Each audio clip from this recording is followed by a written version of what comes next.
Hey guys, it's Judy from Nutrition with Judy.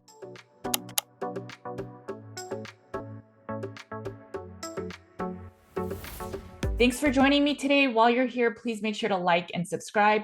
If you're listening to this on podcast, please make sure to follow. My name is Judy Cho, and I'm board certified in holistic nutrition, and I have a private practice where we focus on root cause healing, and that often starts with the Carnivore Cures all meat elimination diet. Today, I had the pleasure of sitting down with my friend and mentor, Dr. Alan Gruning.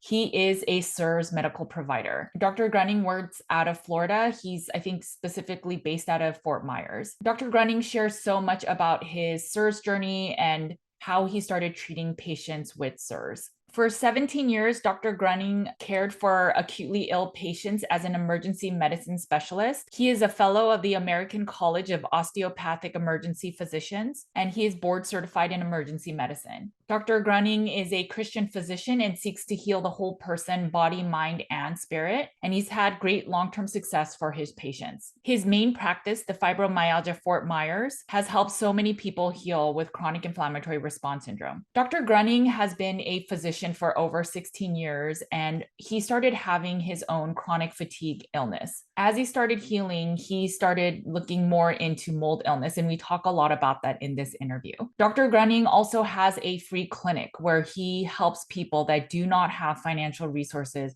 to actually get some level of healing with chronic inflammatory response syndrome. Dr. Gruning also created the Christian CIRS network, which I am part of, and he is such a great leader and also physician for a lot of these CIRS patients. In our conversation, we talk about so many things related to CIRS. We talk about how a lot of illnesses, whether it's mental, physical, lots of the pain illnesses, such as fibromyalgia, maybe rheumatoid arthritis, and even mental illness, such as bipolar and depression, are actually maybe CIRS. We talk about how even long COVID is other symptomologies that are underlying CIRS. This conversation is sobering, but it's also filled with hope. Dr. Gruning, if many of you work with him, he has a lot of hope, and he may lay down the law and be super serious and factual about the illness and what you need to do to overcome it. And sometimes that's a hard conversation, but he's not going to sugarcoat it with things that will not work.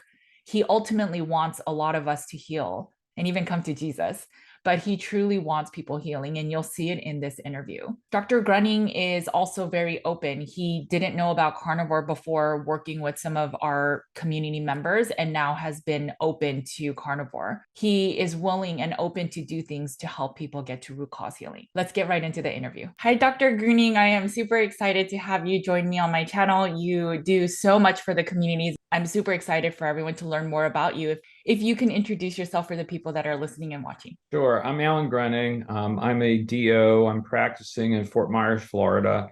I do functional medicine. And for the last 16 and a half years, I've been taking care of biotoxin patients. Go figure. I guess I'm getting pretty old. And if we could talk about CIRS, or chronic inflammatory response syndrome, how did you fall into it? And if you can tell us a little bit about I it. literally fell into it.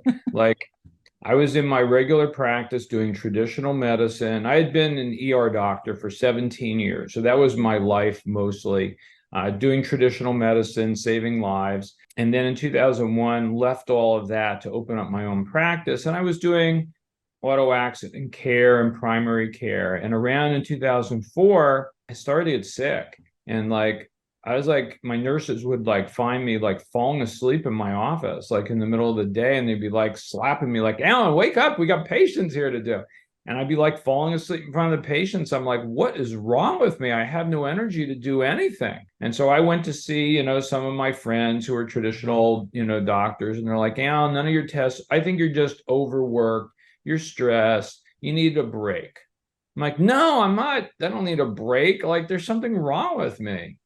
So that began a quest into functional medicine, which at the time in 2000, so there wasn't such a thing as functional medicine. I had to go to all these courses and read books and do things to kind of learn how to fix me, and figured out that I had autoimmune thyroid problems, and came to find out that I had CIRS later, but started tinkering with some of my patients who had fibromyalgia in my practice. And so there was one patient Kathy, who said to me one day, she said, Dr. Gruning, I have mold illness. I'm what is that? Like, I don't even know what that is. I never heard of that. And she goes, oh, there's a Dr. Shoemaker and he's big into this. And you need to learn how to do all this. I'm like, Kathy, I don't have time for any of that. Like, that sounds like a lot of work. She goes, yeah, but I'm so sick. I don't know what to do. You have to help me. Fine. So I went on, looked at a couple of his videos. And I'm like, this is way over my head. Like, I don't know how I'm going to do any of this. Immunology? Like, what's that? I didn't learn any of that in school. But anyway, so that began a trek and to help Kathy get better. And then I started getting other people better. And before I knew it, I had people coming from everywhere and I got better. And so that's what I've been doing. I didn't realize that you had CIRS yourself. So this whole time, all the private calls I had with you, the mentorships, you've never ever brought up your own journey about that. So I had no idea. It just I just shows you. figured that most of us, Judy, who are doing this because we probably went through it. Like, that's the way God works. Like, Yeah. he allows you to go through this stuff so that then you'll understand it and have empathy and compassion for people. And you'll throw yourself into like trying to help people get better because you went through it. Right. No. It totally makes sense. For the person that comes to you that maybe they never heard of CIRS, what does a patient that has CIRS sort of look like, or that you commonly see? I'd say that there's different kinds of types. So there's the person that comes to me and they have typical symptoms of fibromyalgia. They have pain all over. They have fatigue. They have brain fog. They have gut problems, headaches. They have everything. Then there's the group that don't have the pain so much, but have chronic fatigue.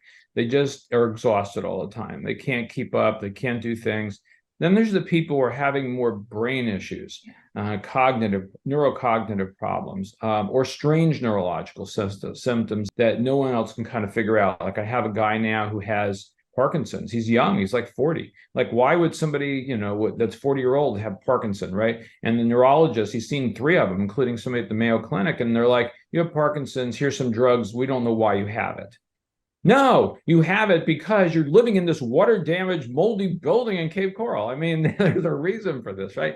So, and then I take care of whole families that are sick from this. So right now I have a family I'm trying to help that got sick from military housing in San Diego, and they're fighting the Department of Defense, and but they're all doing better. Like, now we got them out of that into a safer place and provided treatment. They're all getting better. It's amazing. And they're doing amazing. So those are kind of the main ones that I see.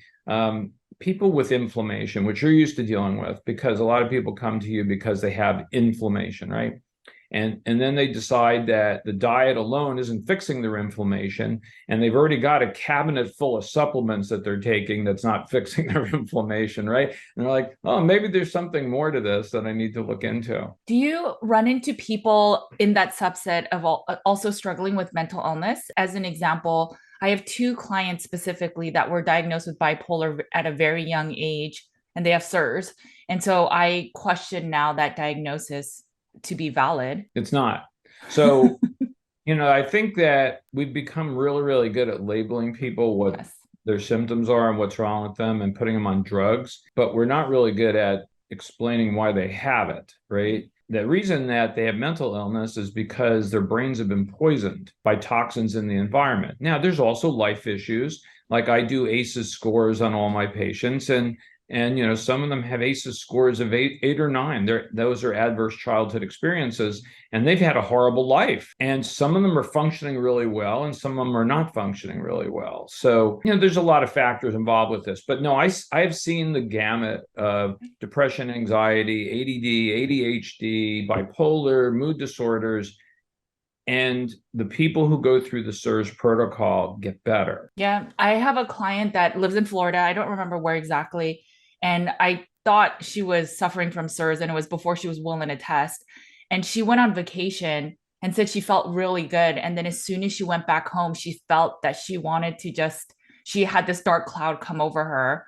And she literally told me that when she was driving, she wanted to run into the oncoming traffic. And that's when she realized, I think I should test, because something just flipped the switch for me. And now all of a sudden I'm really depressed back in my home. And lo and behold, she has CIRS. So it is really fascinating.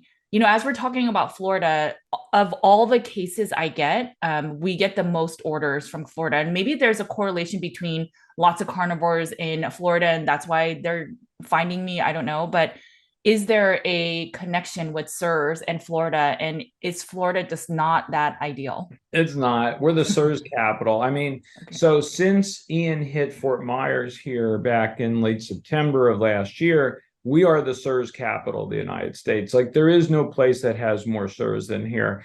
And there's tens of thousands of people here living in water damaged structures, and most of them have been remediated poorly.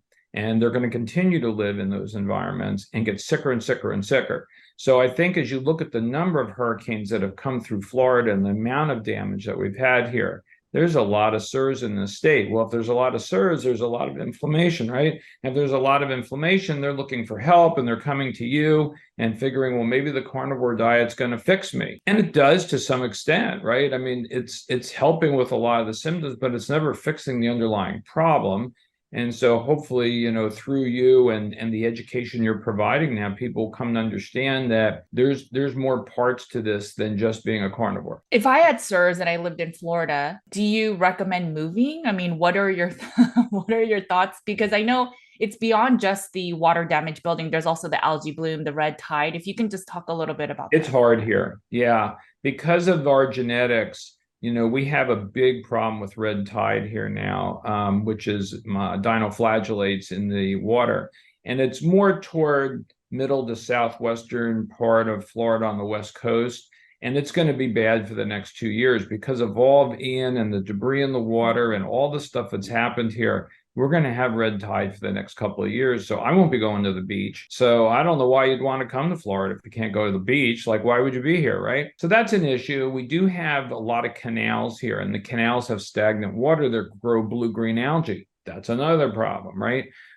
We have high humidity levels here, very high during the summer. And that's a problem. But every place in the country has their own issues. Right. So like a lot of people are like, oh, Dr. Gruning, I'm just going to move to Arizona and I'll be great there. No, we have lots of CIRS patients in Arizona. Yeah, I know. Like we have lots of CIRS patients in New Mexico. Like you're in Austin, Texas, you got tons of CIRS patients. Like they're all over the place because every place has a structure that can have a leak, that can have water damage, that can have interior problems. It's not all about the outside. Yes, it is more challenging to be in Florida. I'll give you that. So, over the months of working with different CIRS practitioners, I've talked to you a lot, and we've talked about the dilemma of there are so many people that are sick with CIRS, and there's not enough of prescription writing doctors and practitioners.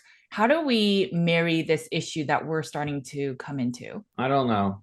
I mean, I think that there's got to be another generation that rises up, and I think through the Surviving Mold site and the proficiency partner training that we're doing, we're starting to train more people to get involved in this. Locally here, I'm going to have a lot of help to do what I'm going to be doing, which we can talk about. And so I'm going to be training like a lot of people to be coaches and to try to take some of the burden off of the prescribers and to do, I think when you look at CIRS cases, probably 80% of the care can be provided by non-doctors. Right. So I think that there's a lot of room there to take the burden off of the practitioners, help us to focus on the people that are really, really bad and that need our help. And other people can kind of take up the ball and run with this. But it's a huge problem. And I'm hoping that you're going to get more people interested because you've got a platform to talk about this and that people will get excited and say, wow, I can get people better that I haven't gotten better before. And instead of just giving them a pill, I can actually fix their problem. Like that should be exciting to some people. I totally agree. It's been a challenge just from myself where people will ask me after they do blood work, well, why can't we just work with your team? You've been guided by Dr. Shoemaker, and it's because I don't have prescription rights. And I know it's this fine balance of, well, maybe I shouldn't have just recommended CIRS and have all the doctors work on it. But I see this dilemma where there's so many chiropractors, naturopathic doctors where they can't prescribe. And so instead of recommending CIRS, they have all these other binders and other things that you don't need with the prescription, but people aren't really healing with those things. And so we do need doctors that have the prescription rights to get these medications. And it's a constant problem I see, but I think you're right. So much of the work, the hands-on day-to-day support can be done by coaches, but we just need people that have the prescription rights. And I think you're one of the few doctors I work with that say, I can do the prescription stuff and maybe rest of the coaches do the more hands-on or day-to-day stuff. Yeah, and I think that I'll make a couple comments. One, I think having the lab work done before they come to me has been hugely helpful. Okay. So I wouldn't discount the importance of that, because then on their first visit, I can kind of morph right into their treatment. Like if they're ready to, they've learned a lot, they already know a lot, they've got their test results back, we can try to get that started on their first visit, where normally I would never try to do that. So that's one thing. I think that there's a lot of issues involved with this.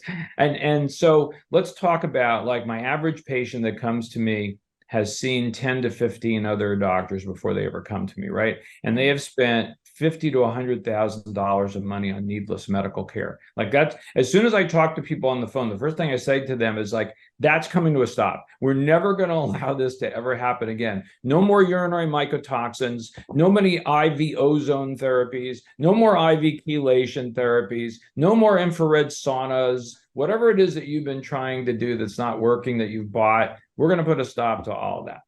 Because it seems like in functional medicine now, there's functional medicine chiropractors, functional medicine this, functional medicine that, and everybody seems to have like a gimmick, and the gimmicks are all cash, because they're trying to generate more money for the practice instead of just getting people better. Right. And I wish it wasn't that way, but that's the reality. No, I agree. And I think I saw it online when I share some content about mold. I mean, there are so many people talking about mold, but when you see the recommendations from there, it's the stuff that they can get access to, right? Whether it's the binders that are the activated charcoal, chlorella, glutathione, these are simple, easy ones, or doing the urinary mycotoxin test. It's easier than getting someone's blood work and having to have them pay for more expensive ones.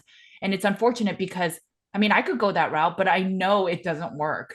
And it's just unfortunate. And that's why I think God's role for me was really just having a platform to share this information so that people are educated in the right way and empowered, so that then when they find a doctor that says, I mean, most people say that their functional doctor says, oh yeah, I totally know mold, I've heard of Dr. Shoemaker. But when they go into the process, they're actually following Dr. Nathan or Neil Nathan's stuff and the mycotoxins test, and then they don't get better. And so eventually they'll come back and they'll test for CIRS. And it was, what a waste of a year that you could have just tested for CIRS. It was a waste. Yeah. Right. And what a waste. And you know, I think that the issue comes back, Judy, to the data, right? Like, so you can say whatever you want to say on social media or a podcast or whatever it is, but it's your opinion. Right. You know, my patients are sick enough, they don't need people's opinions. They need the facts. They need the data, right? So unfortunately or fortunately, we're the only ones that have the data. Shoemaker's group is the only one that has the data. Everybody else is just giving opinions, and their opinions don't matter. And the worst of all is when they go to somebody who's some Lyme doctor or whatever, and they start putting them on antifungals. And now they've been on antifungal drugs. Oh yeah, you've got mycotoxins in your urine, you need to be on antifungal drugs. Well, guess what? Those things poison your brain and destroy brain tissue. Like, you can't be on that stuff.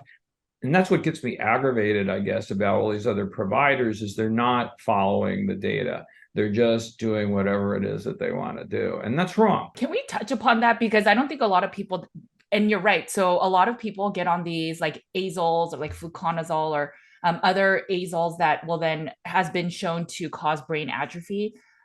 There's a lot of people that will come to me. They've already worked with somebody on mold, and so they're on something like that, an antifungal. But there is research that shows that it causes brain atrophy. If you could talk a little bit about. Sure. You know, I think in the world, there's kind of like two camps, because I like to make things simple for people. So especially in the Lyme camp, but even in the mold camp, which we have to talk about because it's not just mold, right? Right. But any of that, there's two camps. The one camp is let's kill it, and the other camp is let's remove it, right? So we're in the remove it camp. But there's a whole bunch of people in the I want to kill it camp. And so you go to them and they're like, you have Lyme, we're going to kill it. Here's antibiotics out the wazoo for the next 2 years, right? Or you go with them with mold, let's do a urinary mycotoxin. Oh, see, you've got all these molds in your body. We need to kill them. We're going to put you on azole antifungal drug. Well, unfortunately, we now know that those drugs have a huge increase in brain atrophy. So one of the tests we do with all new patients, that I do with every new patient, is a neuroquant.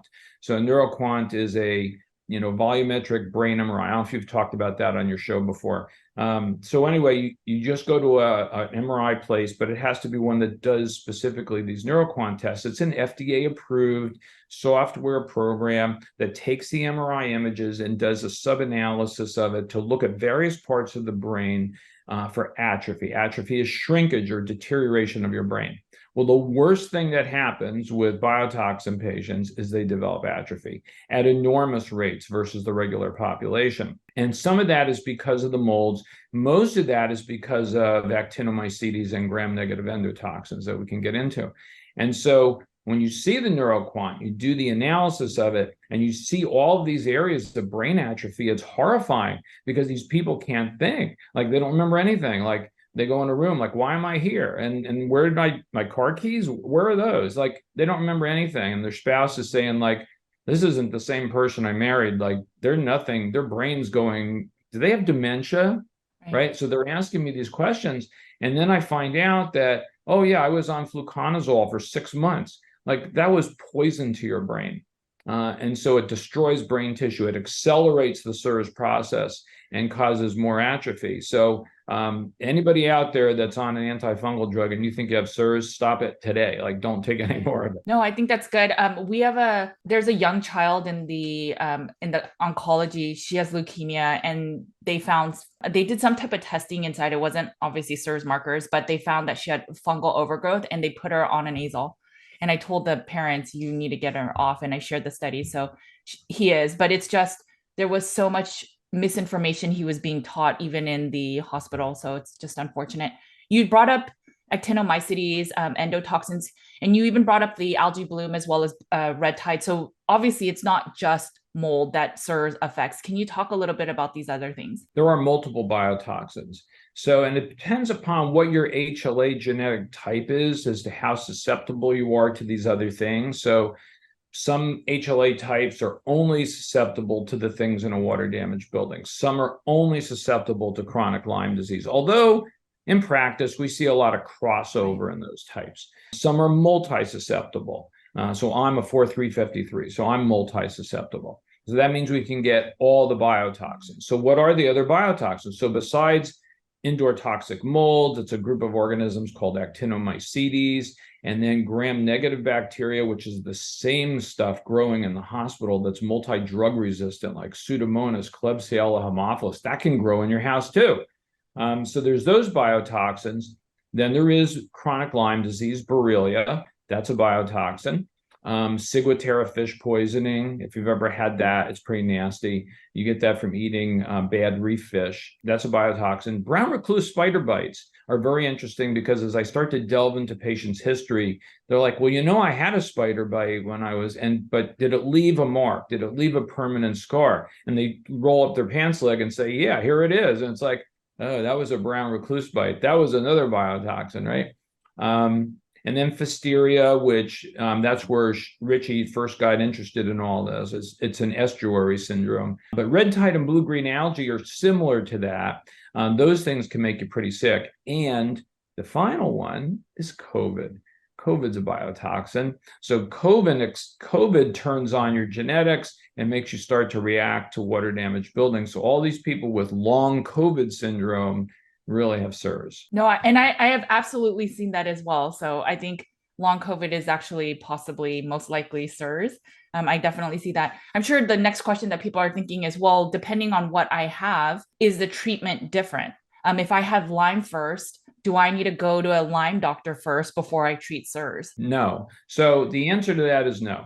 And again, it depends which camp you're in, right? If you're in the kill it camp, then they're going to be like, no, let's kill it all with antibiotics or antifungals or whatever. If you're in the remove it camp, the protocol works for every biotoxin. It's all the same. If you have Lyme disease, we modify it slightly, but mostly it's all the same protocol. Now, get out of exposure, use binders, treat Marcons, get off of wheat, all the same protocol that you've probably talked about. It's true for every biotoxin. And then when you so for a water damaged building home, because that's where most people get sick, there's also actinos and endos. And when I first started, I was just testing for the mold side of it. So the fungal overgrowth. Do you recommend that, because it gets more expensive and we can talk about the affordability, but do you recommend people from the very beginning not just doing a ERMI or hurts me too, but also doing the actinos and endos? And if so, why? Yeah, so if they can afford it, I ask everybody to do test 7 from EnviroBiomics, which Okay. includes the Hertz Me 2, actinomycetes, and gram-negative endotoxins. And the reason is, as we've looked at Gini studies now, the transcriptomic studies that we've done on patients, thousands and thousands of them, we realize now that the pathology that we see in CIRS is only 10% from mold.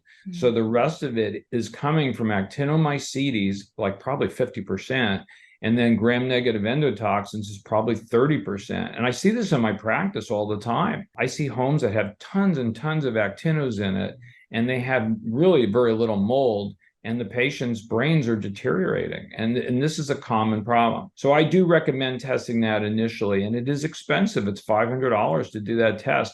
And I just try to tell people, but yeah, you don't have to hire anybody to do it. Like, you're saving that cost. You don't have to bring in an inspector yet. We're just going to screen the house. But if we don't get this right, nothing works. Now, there are people that just can't afford $500.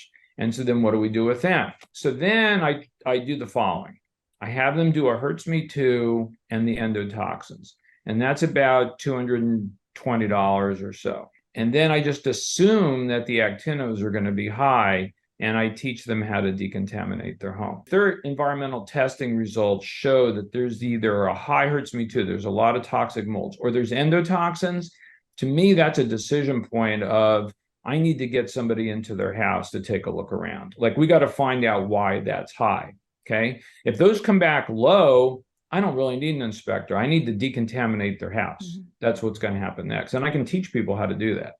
So what is the difference in treating a home that has the actinos or endos, the fungal or the endos, versus treating actinos? So, and that's what I was just kind of alluding to. So, let's say it's one of my patients here in Florida, and I have them screen the house, and they have Aspergillus penicilloides of 400 spores. And even though the Hertz Me 2 score might be 10, I'm not happy with it. Like, I don't think any CIRS patient should be in a home with Aspergillus readings over 100. Like, they just shouldn't be there. So even though the score may not be that high, I'm like really concerned. Or let's say their endotoxin readings come back at 300 or 400. That's very concerning. So I don't want my CIRS patients in a house like that. So then I'll give them Max McCord's information. He's the indoor environmental guy that's part of our group that we use here in Florida. He travels all around Florida. He'll come to their house. He's got thermal cameras. He's got all these gadgets that, I understand maybe half of what he does, but it's pretty cool. So he goes on a hunt in the house then to find out, why are these things here? Like, where is this coming from? Like, is it in the air conditioning system? Is it behind a wall? Is it under a cabinet? Like, why do you have these things in your home? And that's super important, because if we don't correct that, how are they ever going to get better? So he's an important part of the team. And he writes up a report, and a lot of times he'll send it to me. And then I kind of go over with the patient, say, hey, you're going to have to make some changes here. And I'd say 75% of my problems here in Florida are from the air conditioning system. That's usually the big culprit here. We don't find, unless it's been recently water damage, we don't find a lot in the walls. We don't find a lot. It's in the air conditioning system. So then we have to have air conditioning people come in who know what they're doing to decontaminate the air conditioning system. And that's a huge issue. Fortunately, I have a group here locally that I work with that I train the technicians, but if they're living in other places, then we're going to have to find somebody. Well, the good news is I know what I want the HVAC people to look at. And so I've written that in my handout, so I can give that to patients, say, hey, when they come to your house, here's what you do. First of all, you call a bigger air conditioning company. You tell them, hey, I'm a patient that's immunocompromised. And I tell them, say those exact words. I'm immunocompromised, and I need your best person to come look at my HVAC system. And then when the person gets there, I say, here, show them my handout, letter D. It's got everything written down about what I want them to do, and have them take pictures. I want pictures of the coils. I want pictures of the fan. I want pictures of the whole thing. They should show you what they're finding before and after they clean it. And then what about actinos? So what's the cleaning process of that? So actinos, remember, Have you talked about that before on No, here? I have not. That's why I'm Okay, so asking you. let's talk kind of in basic terms then for the people. So actinomycetes is a group of 230 different kinds of organisms that are kind of a cross between a bacteria and a fungus. They actually have characteristics of both. And actinos are of two major types. One are soil habitat actinos. Those are guys that are living in the soil outside. And you'll trek them in your home on your feet, or maybe the dog will bring him in on his paws, and you'll see that in the dust sample of your house. Those don't hurt us. Right. Those are not bad guys. The other ones are human habitat actinos. Well, these are the bad guys. And these are the ones that live on the outside of us. And we're shedding them all day long into our environment because we're shedding dead skin cells all day long. And they're hanging on to our dead skin cells. And so they come off into the dust of your house. They're taken up by your air conditioning system and spread all over the house. And so now they weren't as much of a problem when they were on your skin. They're a much bigger problem now that you're breathing them in. Right. And they activate your innate immune system and set off the inflammatory cascade that we know as CIRS. And so we can measure those in a dust sample. There are indices that we look at that we have correlated with certain lab tests so that we know, for example, when the PI index is over 2, that's what's fueling that cytokine TGF beta 1 to be so high.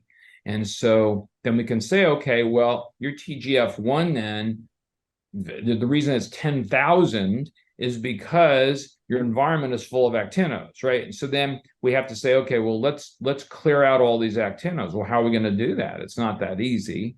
People are like, well, can I do this myself? I'm like, yeah, but I'm going to have to teach you what to do, and it's hard. So there are companies that you can bring in to try to do it. The question becomes, can you trust that they're actually doing the work? Like, you're not there watching them.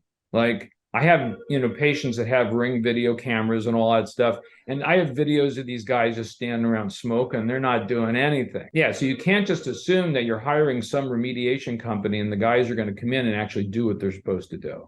In the end of the day, they may not have done any of it. So that's why a lot of patients are like, well, just teach me how to do it myself. So getting rid of actinomycetes from your environment involves two things. One, you got to get it off of you and everyone else who lives in the home. So one of the ways you can do that is with a special soap that we've started using called Defense Soap Body Gel. And it works really well. It's all natural ingredients, essential oils, and there's nothing toxic in it. So that's like a good thing to use in the shower every day for everybody that lives in the house. So that's the first thing I tell them is everybody in the house is going to have to start showering with this every day. And the second thing is then you have to decontaminate the house. And that's a lengthy process.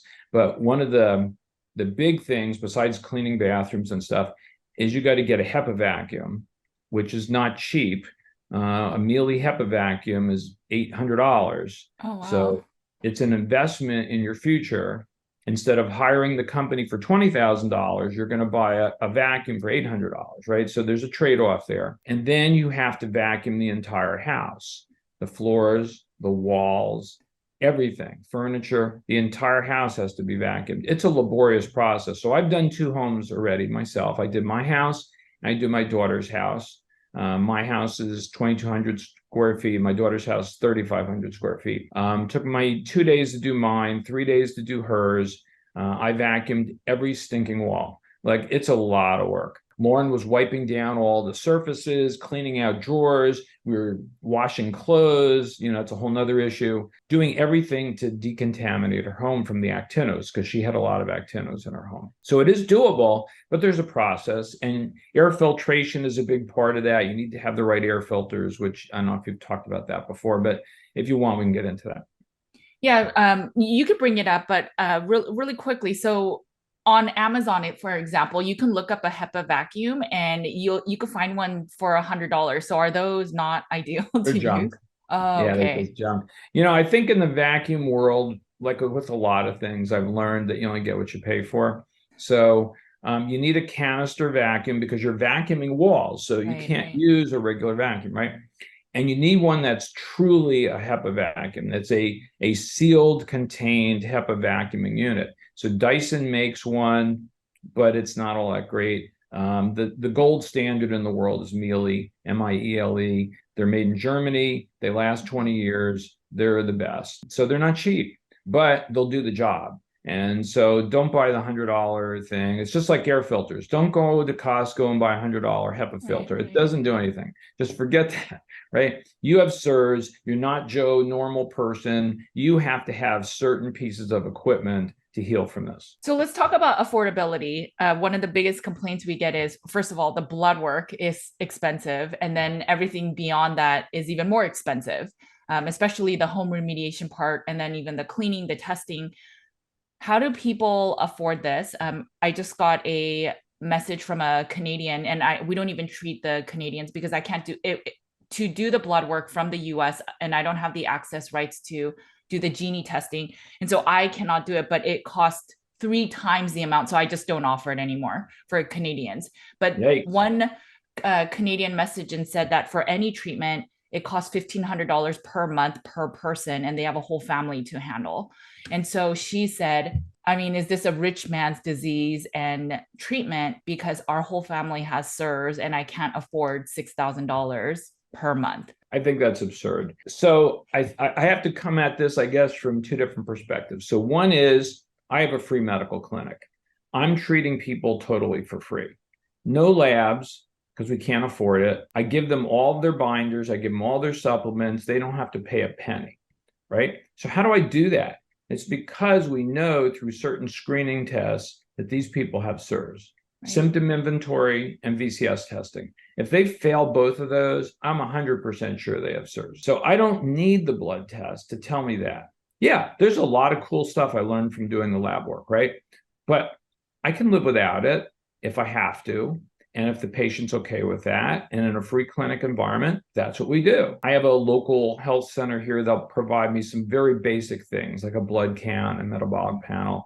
They'll even give me their thyroid levels, which are super important to me, vitamin D levels, so I can get some basic stuff. So I tell patients who are not in that environment that are coming to me, listen, there's a few basic things that we probably should know, but otherwise, if you can't afford to do any more testing, we don't have to do that. As long as you have the symptoms, you fail your visual test, or we've had documented exposure and you just look like a classic, CIRS patient, and they're okay with that, I go ahead and just treat them. So I gave a talk at our conference a year ago called CIRS on a Budget. So I'm kind of used to doing CIRS on a budget. So there are ways not to, I don't want to say cut corners, to modify the protocol a little bit to account for financial needs. Your free clinic, you have to qualify though, right, for that. So then your other clinic, do you also use some of those hacks, I guess, if you want to call it that? Yes, I do. Okay. I think that every CIRS practice is going to have patients who are just barely getting by. Right. Like they have enough money maybe to pay for the office visit, but that's about it. And so I really want people to conserve their resources for the house. Like that's more important to me than anything, right? Is getting the house fixed up. And that's a whole nother subject. Like, what do you do when there's no place to go? Like, that's a whole nother subject. But in any event, so I think that I've learned a lot from taking care of people at my free clinic about what things you could modify to do that in the real world with other people, as long as they consent, as long as they're okay with that, they get permission to move ahead, that they understand, yeah, I've looked at this, I have CIRS, I know I have CIRS, I don't need all these lab tests to prove I have CIRS. I'd like them, but I can't afford them. And so let's go ahead and just treat me anyway. And I do that. So in that situation, because a lot of times the blood work helps to find the ranges, and then let's say someone's not getting fully better, do sometimes the blood work again to see, okay, where are your ranges and where are you moving or shifting with blood work? But if you don't have the blood work, do you just assume it's their home that's making them not better then? So in 16 and a half years of doing this, I can tell you that I have not had a person yet who failed the protocol other than they were still in exposure. It doesn't happen. It just doesn't happen. I mean, assuming that they're following what I have them to do and they're doing it correctly, right? And they're following the steps the way it's supposed to be. It's step 1, remove from exposure. That's the thing that trips up every single person. Now, again, I have, lots of complicated people, as you do, that have mast cell histamine issues and chemical sensitivity. And there's other things that make, the journey a little more difficult. But ultimately, they should get put to point B. And if they're not getting to point B, it's always because of point A hasn't been fixed yet. What about people with trauma? So maybe they're so skeptical about this illness. Could that impact them healing, or is it truly just the environment? Yes. Yes. I mean, now we have, plenty of studies done with our genie patients that we know a third of our CIRS patients have PTSD. So, but why do they have PTSD? Is it because of previous life events? Well, I'm sorry, going through CIRS can give you PTSD. I mean, once you've had to move out of your house, get rid of all your stuff, it's been remediated 5 times, it's still not good, you're still sick, you've been to 15 doctors, that's enough to give anybody PTSD. Well, then if you add the physiology in that's abnormal too, it's no wonder that the PTSD perpetuates, right? And so then people go out and they're seeking limbic retraining and all these DNRS and all these other things that are costly too, right? More money to spend, and aren't really fixing the problem, because you have to go back and fix their underlying physiology first. Otherwise, none of that helps. So how much is mindset and faith and the belief that of hope really come into play with CIRS? Everything. It's everything. And obviously, I'm a Christian physician. I bring my spiritual life and faith into my practice every day. I offer to pray with every single patient that I see. And in 16 and a half years, I've had 5 people tell me no. Everybody wants that because they've kind of come to the end of the rope. They don't know what to do anymore. And so I try to make sure that at the end of our first meeting together, I ask them this question: do you have hope? And they're like, I think I do now. And that's where you have to start. Like, okay, I have a doctor now who believes there's something wrong with me. He's got a plan to fix me. I am not going to stay like this the rest of my life. That's the first step. And once they get that, then I just say, just a little faith. Jesus said the faith of a mustard seed, right? That's all you had to have. And I was like, just have a little faith that God's worked this all out, that you would come to Judy and I, and we would help you on this journey to get better. And so he hasn't given up on you. So just have a little faith, a little bit of hope. And then I watch it as we go through the weeks and the months, and it's growing. Like they can see that, like, yeah, there's hope that I'm going to have a different life now. And then I start asking them, all right, what's your life going to look like post CIRS? Like once this is all done and you're all better, now what are you going to do with your life? And most of them have never thought about that because they've been sick for so long. It's like they didn't know that they had a future, but they do have a future. And a lot of them say to me, I really want to go out and help other people who have this. And I'm like, that's how God works it all out and turns it around, right? And then sends you out to now help some other people with this. It's interesting. We just recently put that in our intake form of what are you going to do, or what is a goal of yours once you heal? And all the questions always get me so teary-eyed because some of them say, I don't know, I never thought about it. And then there's some of them that will say, I'll thank God, because, or other things. And it's that we ask that intentionally to grab the hope that they have and try to build it too. So I just, I think it's so important. And I love that you brought it up, or bringing up these examples, because you're right.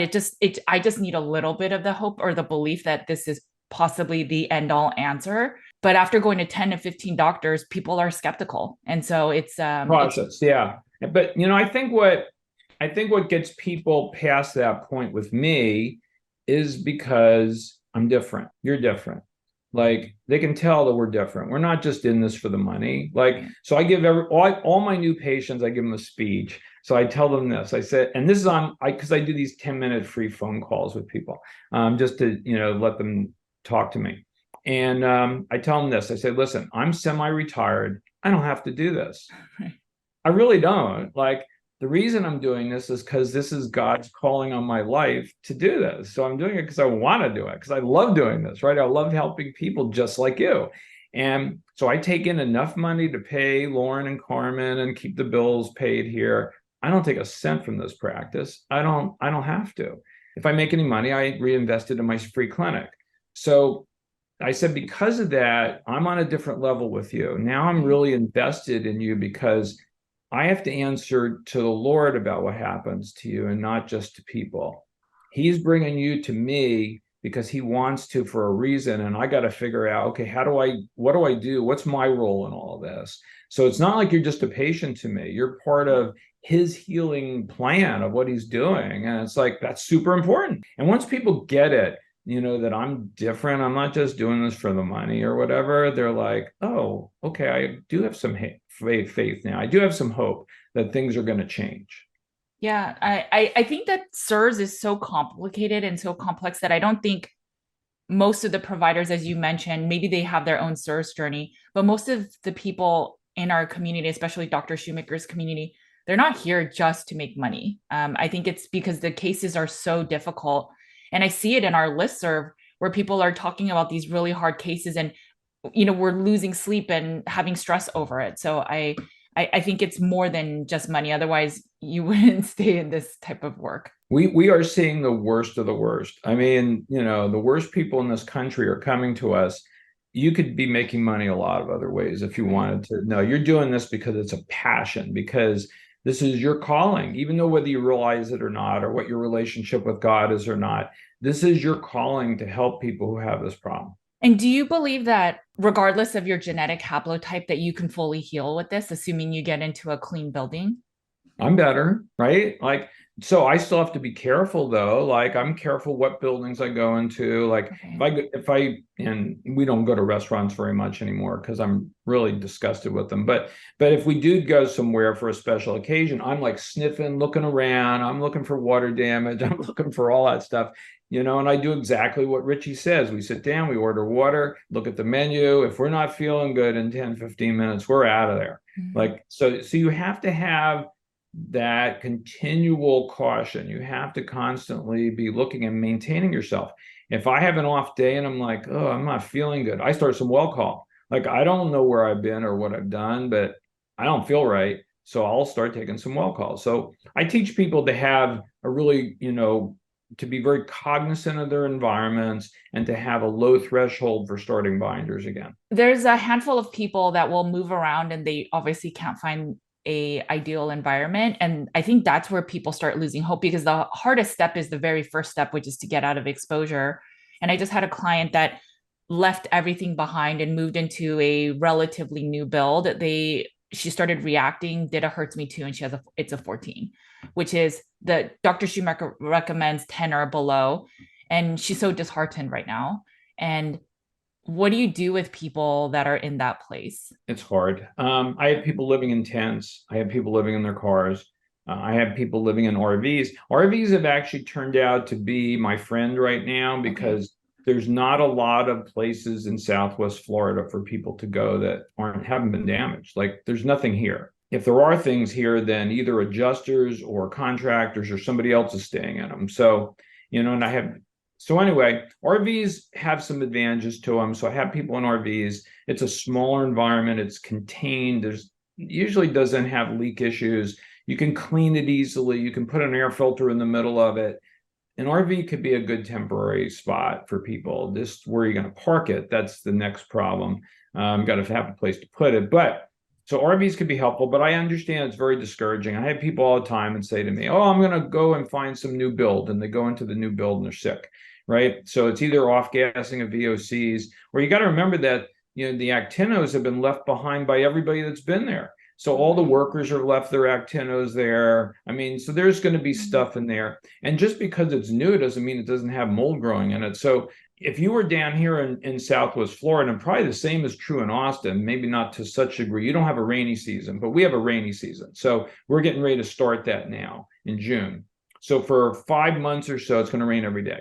So watch the way homes are being built here, right? So they bring in the concrete blocks. They're all wet. They put them up. Then they bring in the trusses to sit there for a week. It's soaking wet all the time, right? So they're all wet. They put them up. Then they put the plywood over the trusses. It's all wet too. And now they close it in with walls, and then they put drywall up on all this wet stuff. You don't think there's mold growing in this place? Like, my goodness. So, yeah, I mean, I think RVs are options. Is there a way that, let's say in that particular home that has a 14, how effective are some of the air purifiers or filtration systems that maybe you just stay in a room? Is that even possible, do you think? so that maybe you just heal? I think air filters are a really helpful adjunct for this. Like Okay. my CIRS patients who are doing the best have eye adapters. Yeah. So I clearly recommend those to everybody. I have everybody using them. They have the data that we need to support that they're actually helping people. Right. So I think air filters can be a Band-Aid. They can cover up a lot of evils while you're still trying to work on identifying, remediating, decontaminating. Like you're still going to need to do all that. But then the air filter can be your friend, blowing clean air on you all the time so that you could try to recover from this. And then once that's all done, then the air filter helps to maintain your environment so that it doesn't get recontaminated, because it could get recontaminated. Like, the air conditioning system could have a problem, and then you could get more junk. You could be bringing stuff into the house that's got stuff on it. So I think the air filters, especially the eye adapt airs, are very helpful because it's HEPA, an ionizer, it's ultraviolet light, it's charcoal filter, it's kind of everything all in one. I think those are good. Yeah, we have one in every room, and so I mean, our family doesn't have CIRS, but I have a really big one in my kids' room because now I've seen so much. I've seen the illness that affects families from mold illness or just water damage buildings, and we remediated, but I still have a filter in every room just because I know how not ideal it is. And when you're sleeping in one place for 8 hours, ideally, it's the best way to get clean air while you're at least sleeping. So, well, and you're in a much bigger city than I'm in, Austin. I mean, you got air pollution. I mean, besides the organisms in the building, you got toxins in the air, right? So having an air filtration system is a great idea. Can you talk a little bit about the work that you're doing since Hurricane Ian and just a lot of the stuff that you're doing in Florida? It's crazy. So, no one has ever attempted to do this before in the United States after a natural disaster. So I have this free medical clinic called Christian Medical Ministries. And so I realized right after Ian that like tens of thousands of people here are going to be in water damaged structures now because we had horrible flooding, roofs torn off. I mean, this was a mess here. I mean, it still is a mess. Like Sanibel Island, which is one of my favorite places to stay, was just decimated. Like they should have just plowed under the whole island. And so what they're doing now is they're coming in there and they're remediating the structures poorly.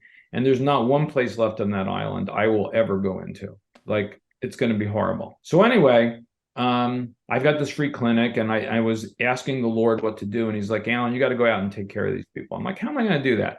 And he's like, well, you got to at least take care of the ones that don't have like insurance and money and stuff. So he gave me this vision to set up like these 8 mobile clinics throughout Lee County and to staff them with volunteers and some paid staff and to treat these people for free. So that's what I'm going to do. 10,000 people over the next 2 years. That's what we're going to treat. And so, I'm meeting with partner groups that want to help with this, and the county kind of want to help, but they have no money for me. So money is always kind of the rate limiting step in all this. But I have a lot of donated resources to be able to, like one of the places called AmeriCares. So they provide medications to like mission organizations throughout the world and also free clinics here in the United States. One day I looked at their list, they had equestrian on there. Like, that's crazy. Like, I got as much as I could. Like, so I have cases and cases of this stuff here, right? So, and the same thing was true with well call at one point, but it's not been on there since. So anyway, I've got free stuff that I can give to people and go out and treat them in these remote locations. And we have an electronic health system. We're going to link them all together, collect data, create a template so that then other communities can do the same thing after the next natural disaster, because there's always going to be another Ian. There's always going to be another Katrina. There's always going to be another one of these guys coming. And so what I want people to do is start thinking about, it's not just enough to house people, clothe them, feed them. You got to be thinking about their CIRS. And, 24% of them are going to get sick. And it's going to change their life, because chapter 10 of the CIRS book is what? Dementia, right? Like, that's where all this goes. If you don't treat this, like, that's what I was trying to tell the people in the county here. Like, if you don't do something about this, 10 years from now, you're going to have thousands of people needing memory care. Who's going to pay for all that? Like, how is that going to all happen? So there's lots of repercussions of this. And so I'm just trying to get people to pay attention, but that's the plan. So what about the building though? So if like on that island, even if you help with the medical side, so maybe they feel better for a little bit, but the environment, I mean, that's the biggest issue with all of this. It's a huge issue.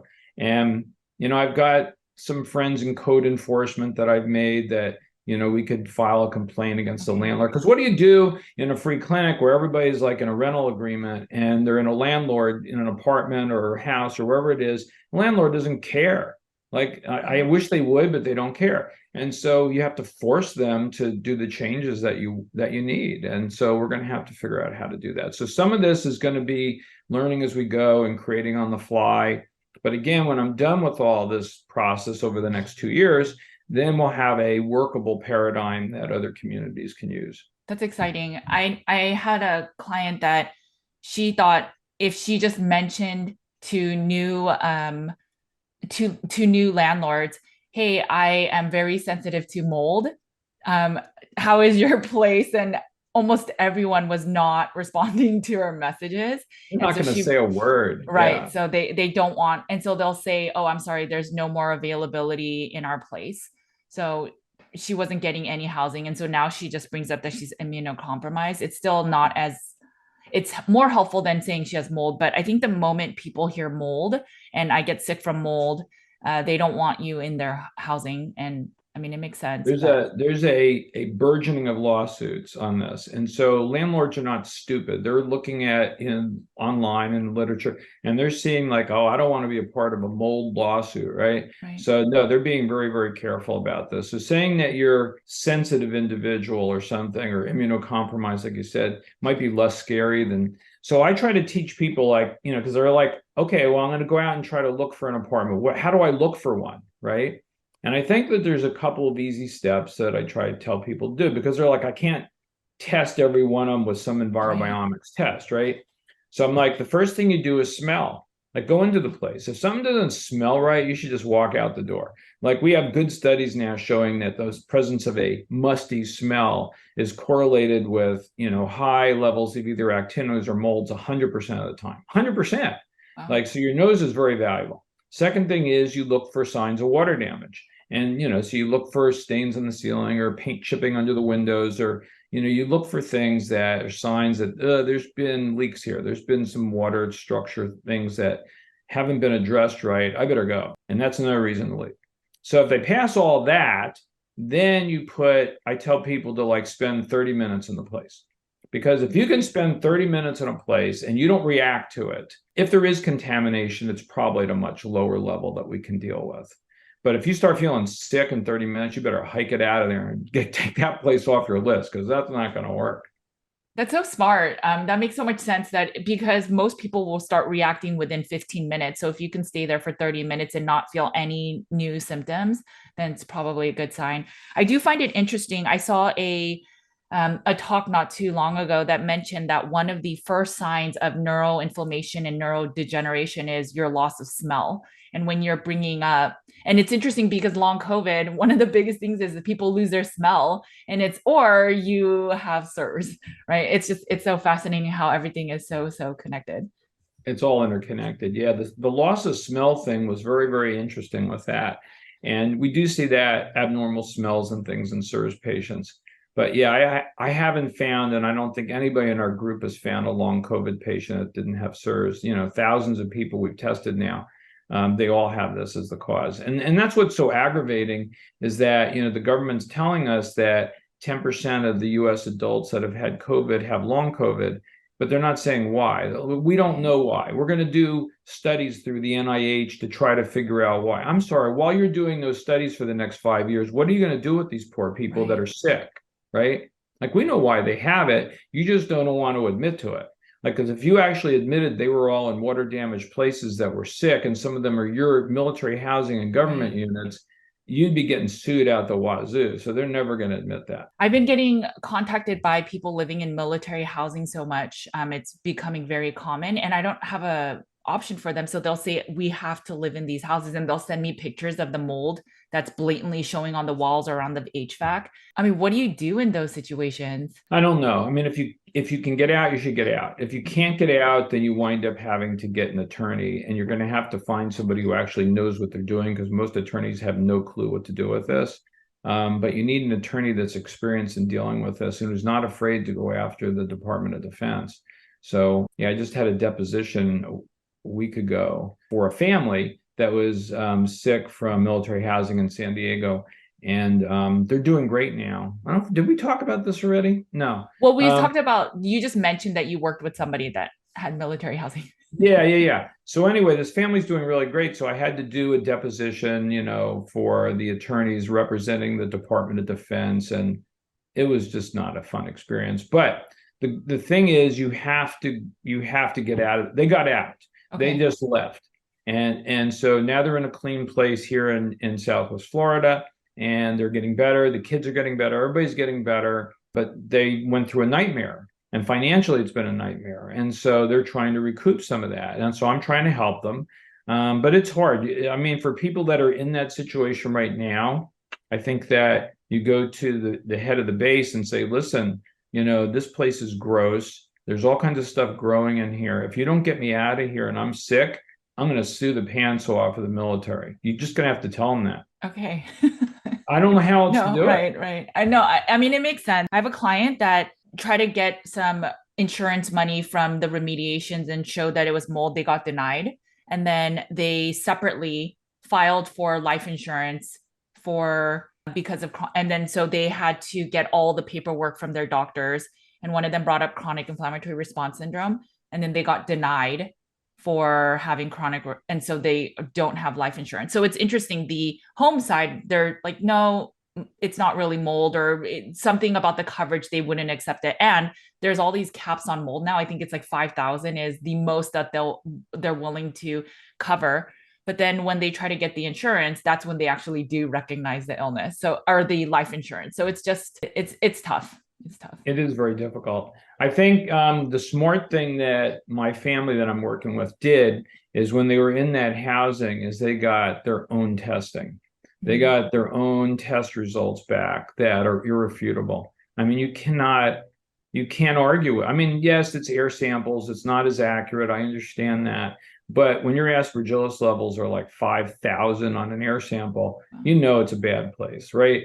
And so I'm trying to explain this to the attorney that's representing the Department of Defense. I'm like, they have CIRS. Here's the results of the place. What are you trying to say? Oh, they got sick from tick bites. I'm like, what?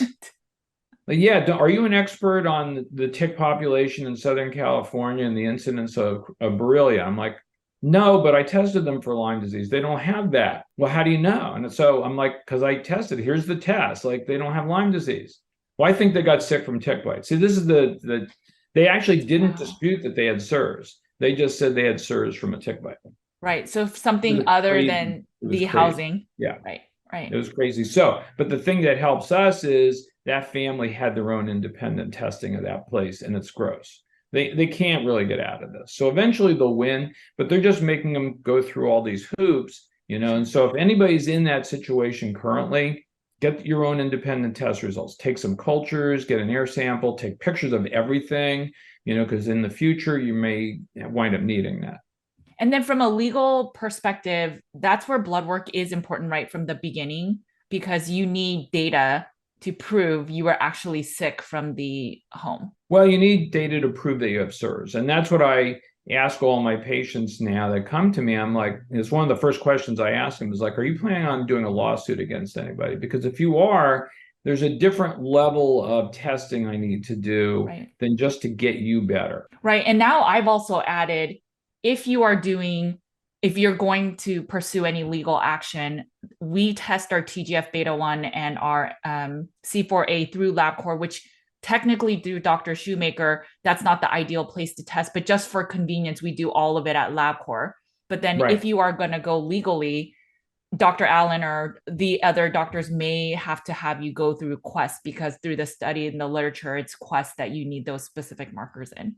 And I think that's a very reasonable approach. Do you want to talk a little bit about the Christian ministries, the CIRS group we're part of? Sure.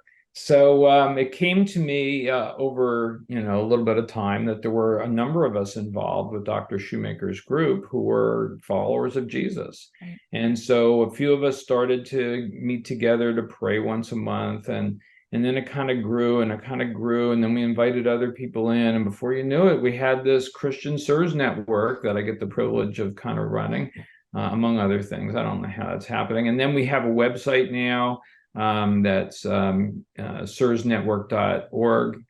And it's a place where like-minded people can kind of come together and say, hey, we have services that are a little different because we're looking at body, mind, and spirit instead of just body and mind. And so we can offer something a little different to people than what the normal service provider can give. And so if anybody's interested, we have a site where you can go to find not only practitioners and nutritionists and indoor environmental professionals. There's a whole group of people on there who have different backgrounds. And everybody does kind of telemedicine things now, or virtual visits. So you don't have to actually live physically close anymore to partake of that. But yeah, we've got a nice group that, and we meet together still once a month and talk and pray for each other and the needs of our people that we're taking care of. Yeah, I love that. I mean, sometimes I can't make it to the meetings, but I love that even through emails, we encourage each other and ask for prayers. And I think it's one thing that was lonely just personally for me is as a practitioner, and I'm working with carnivore, some of the sickest, because carnivore, whatever they've learned online or in books is not working. And so I was getting the sickest of the carnivore population, and I had no other colleagues to turn to because no one else was doing the work I was doing other than doctors. And maybe those people don't believe in carnivore. And so then when I Well, ran I into do now. I've seen enough of it that I'm a believer. no, and so when I ran into CIRS and all the providers, I felt that God went, because that was the biggest thing missing for me in my practice. And I felt that God gave me a team of people I can lean on. And if I had a question, I can email you and ask, what would you do in this case? And it's been so comforting in that way, just in that itself. So I'm so thankful for meeting people like you.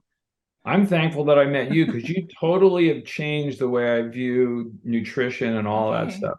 I mean, I went from being like Mr. Plant-based, vegan, whatever, now I love meat again. And I've always loved meat, but now I can actually have an excuse to tell people to eat meat. Like, it's been great. That's awesome. I was plant-based for 12 years and I struggled with mental illness. I know. Yeah. So I think for CIRS, if you're going to take a cholesterol reducing binder, it helps to have extra cholesterol in your system. Absolutely. I'm totally with it. In fact, this young man I talked about earlier that's got Parkinson's, I challenged him the other day to go on carnivore. So I don't know, hopefully he'll contact you, but he was going to start doing some research and looking into it because I'm like, listen, whatever you're doing, it's not working, man. You're Right. getting worse every day. Like, we got to change this up. No, that's powerful. I really think the diet part, if you could reduce the inflammation that's coming in from any maybe plant toxin, maybe it's like the herbicides on the actual plants you're eating, whatever the case may be, if you could just reduce all that and just stick to meat and make your diet super simple, it will help reduce the noise that's in your body and your system as you're trying to heal. So you may not need to do it long term, but find that balance that makes sense so that you can just reduce the pain that you're going through. And I think that's where carnivore plus CIRS is so powerful. It is powerful. I agree. Well, thank you so much for joining me today. You are always so helpful and so generous with your time when you're always so busy. So I appreciate you so much and thank you so much. Where can people find your clinic, your fibromyalgia clinic as well? My regular practice site is fibromyalgiafortmyers.com. And that's where I got a lot of information on there about CIRS and what I do and et cetera, et cetera. There's a ton of stuff on there.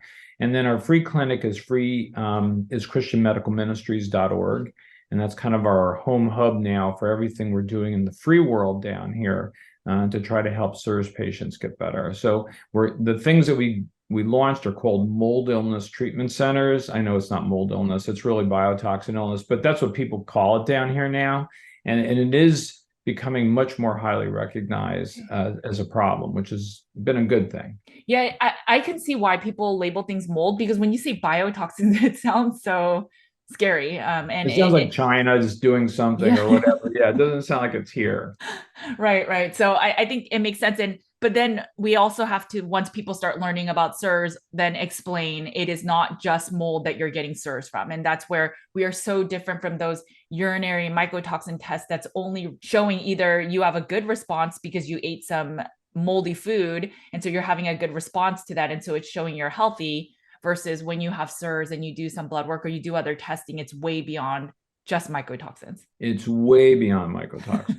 I know that CIRS can be super daunting. A lot of the stuff we talked about requires money and effort, and so it can be hard. Can you close with maybe a incredible healing story for people to be uplifted as they leave this conversation? Yeah, so I have a lot. I have a lot of really cool stories. But I think that, this military family that I've been talking about that's like a really dramatic change. Like they came to me and like the mom had fibromyalgia. She was like, couldn't do anything. The dad was trying to go to nursing school, couldn't even think.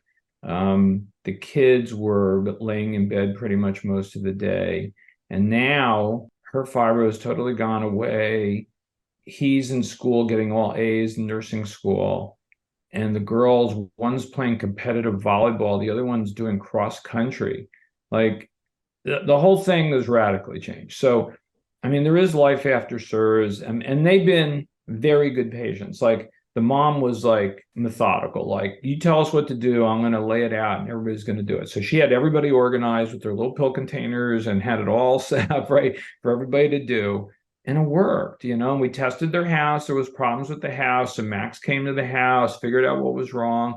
We had to, decontaminate their home. So no, they had to go through some steps, but it paid off. They're going to have normal lives. He's going to go on to become a great nurse because he understands now CIRS, and he understands what these people really have under the surface. And he's going to help a lot of people. And then she is going to be a volunteer in one of my mold illness treatment centers and help our free clinic patients. That is amazing. Thank you. That's such a powerful story. And you brought up the family several times, so it's just a good way to end. Thank you so much for everything you do. I genuinely, you're one of the few doctors I turn to when I have a question or a hard case or something happens differently from CIRS that I haven't yet seen. So I appreciate you so much. And again, you're always willing to get on a call, and I don't know how you do it when you manage so many things. And I really think it's your faith. And so that even strengthens my faith. So thank you. Well, you're welcome. And I think that, for me at this point in my life, because I'm 66 or whatever, I mean, I have to start looking at training the next generation. Like I have to reproduce. I can't do this all myself. So that's why I'm willing to, get on calls, meet with you, whatever. I don't claim to be the smartest person in the world with this. There's a lot of stuff I don't know. I think Eric is probably a ton smarter than me, but I do have passion, and I can translate that into like reality for people who can't afford maybe every part of this, and try to figure out how to make it work for them. So I'm thrilled that you're interested, and anything I can do to help you, I will do that. Thank you so much again for your time. I know that this conversation will help so many. Okay, guys, I hope that you learned a lot about chronic inflammatory response syndrome. I hope you got a lot of hope from this conversation. I know every time I speak with Dr. Gruning, I learn so much from him. He's always willing to share his time with me, and he's just so open and honestly candid. He shares a lot of information that may be helpful for you. If you are suffering from CIRS, there is a light at the end of the tunnel. I know it's such a difficult illness, and getting out of exposure, the very first step, is one of the hardest. But as you heard from him about that military family, how they were so sick and riddled with illness where they're all debilitated, and now they have a second chance at life, and they're going to give back by telling other people about CIRS. Because when you actually get through it and you are healing, you know the benefits of going through this illness and going through the protocol so that you can get your life back. And I think that's what we all want following health and wellness content. So if you're up for it, and it's something that you've been sort of shying away from learning about, it's something you may want to consider. Thank you, Dr. Gruning, for joining this podcast episode. You are such a beacon of hope and light, and you make me always want to strive and do better and be better. So thank you. Okay, guys, you know the drill. Make sure to eat a lot of meat. Take care of your bodies, because it is the only place you have to live. I will talk to you later. Bye, guys.